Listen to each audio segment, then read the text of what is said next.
आज हम बात करने वाले हैं भारत के एक ऐसे खामोश दुश्मन की जो धीरे धीरे बिना कोई शोर मचाए हमारी जिंदगी के कीमती साल छीन रहा है। ये एक ऐसा संकट है जो अब हमारे घरों में दस्तक दे चुका है। ये सवाल आज भारत के हर परिवार को खुद से पूछना चाहिए, क्योंकि मोटापा, जिसे हम सब अक्सर बस थोड़ा ज्यादा वजन समझकर नजरअंदाज कर देते हैं, वो अब एक बहुत बड़ा राष्ट्रीय स्वास्थ्य संकट बनता जा रहा है। जी हाँ, हम बात कर रहे हैं मोटापे की। इसे सिर्फ वजन की समस्या समझना एक बहुत बड़ी भूल होगी। सच तो ये है कि ये कई गंभीर बीमारियों की जड़ है, एक ऐसा साइलेंट किलर जो चुपचाप हमारे स्वास्थ्य को अंदर से खोखला कर रहा है। तो चलिए इस पूरे मामले को जरा गहराई से समझते हैं। हम देखेंगे कि ये समस्या असल में कितनी बड़ी है, इसके पीछे के आंकड़े क्या कहते हैं, इसके छिपे हुए खतरे क्या-क्या हैं, और सबसे जरूरी बात, इससे निपटने का रास्ता क्या है। तो सबसे पहले ये समझना बहुत जरूरी है कि हम सिर्फ कुछ किलो अतिरिक्त वजन की बात नहीं कर रहे हैं। हम बात कर रहे हैं एक ऐसी खामोश महामारी की जो पूरे देश को अपनी चपेट में ले रही है। ये सिर्फ भारत की नहीं, बल्कि एक ग्लोबल हेल्थ प्रॉब्लम है। और जरा सोचिए, ये समस्या इतनी गंभीर है कि किसी व्यक्ति की औसत जिंदगी को 8 साल तक कम कर सकती है। इसके गंभीरता को देखते हुए हाल ही में प्रधानमंत्री नरेंद्र मोदी ने भी इस पर अपनी चिंता जाहिर की थी। चलिए अब जरा आंकड़ों के आईने में देखते हैं कि ये समस्या राष्ट्रीय और वैश्विक स्तर पर कितनी बड़ी और चिंताजनक हो चुकी है। और मैं बता दूं, ये नंबर्स आपको सच में चौंका सकते हैं। अच्छा, इन आंकड़ों में गोता लगाने से पहले एक चीज समझनी जरूरी है। बॉडी मास इंडेक्स यानी BMI, ये वजन और लंबाई के आधार पर शरीर में फैट को मापने का एक स्टैंडर्ड तरीका है। तो देखिए, वर्ल्ड हेल्थ ऑर्गेनाइजेशन यानी WHO BMI के हिसाब से वजन को अलग अलग कैटेगरी में रखता है।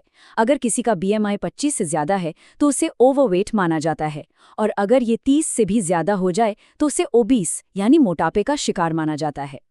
इस समस्या का पैमाना वाकई होश उड़ाने वाला है। वर्ल्ड हेल्थ ऑर्गेनाइजेशन के मुताबिक हर साल दुनिया भर में करीब 28 लाख मौतें सिर्फ मोटापे से जुड़ी वजहों से होती हैं। ये एक बहुत बहुत बड़ा आंकड़ा है, और ये समस्या बहुत तेजी से बढ़ रही है। 1990 से 2022 के बीच, मतलब सिर्फ 30-32 सालों में, बच्चों में मोटापे की दर 4 गुना बढ़ गई है, और बड़ों में ये दर दुगनी से भी ज्यादा हो गई है। ये साफ दिखाता है कि हमारी आने वाली पीढ़ियां कितने बड़े खतरे में हैं। अब आते हैं भारत पर, और यहाँ एक बहुत ही चौंकाने वाली हकीकत सामने आती है। इस हेल्थ क्राइसिस में भारत दुनिया में तीसरे नंबर पर आ चुका है। चलिए भारत के अंदर की स्थिति को जरा और करीब से देखते हैं।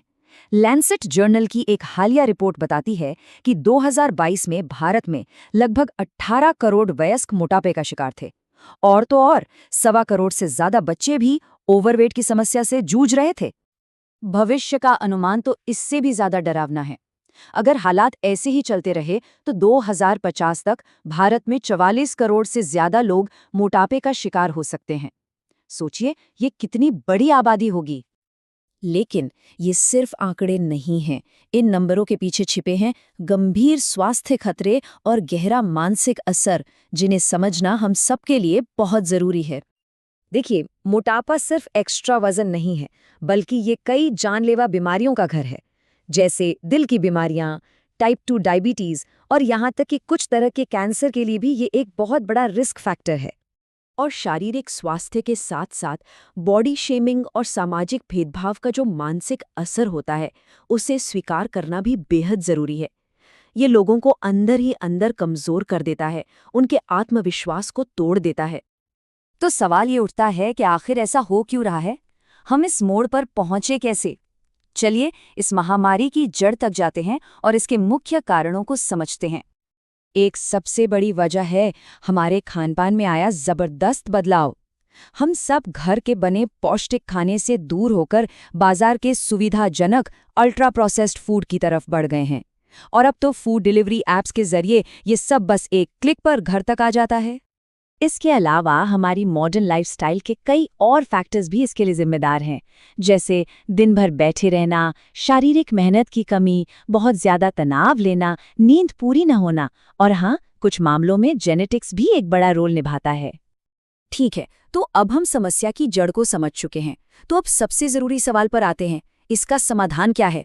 आइए देखते हैं कि पॉलिसी और व्यक्तिगत दोनों लेवल पर क्या कदम उठाए जा सकते हैं।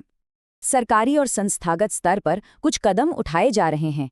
जैसे अब खाने के पैकेट पर नई तरह की चेतावनी वाली लेबलिंग आ रही है, जागरूकता अभियान चलाए जा रहे हैं, और तो और अल्ट्रा प्रोसेस्ड फूड पर टैक्स लगाने और सेहतमंद खाने पर सब्सिडी देने जैसे और भी नीतिगत बदलावों पर विचार हो रहा है। लेकिन असली बदलाव की शुरुआत तो व्यक्तिगत और घरेलू स्तर पर ही होती है। हमें अपनी सेहत की जिम्मेदारी खुद लेनी होगी। हमें ये समझना होगा कि हमारी थाली में क्या जा रहा है और हम अपने शरीर के साथ क्या कर रहे हैं। तो बॉटम लाइन ये है कि इस बड़ी चुनौती से पार पाने के लिए ऊपर से नीचे और नीचे से ऊपर, मतलब सरकार और हम सब दोनों को मिलकर एक साथ कोशिश करनी होगी। और आखिर में ये एक सवाल हम सबके सोचने के लिए है। इस खामोश दुश्मन को हराने की लड़ाई में हर एक व्यक्ति का उठाया गया पहला कदम बहुत मायने रखता है। वो पहला कदम क्या हो सकता है?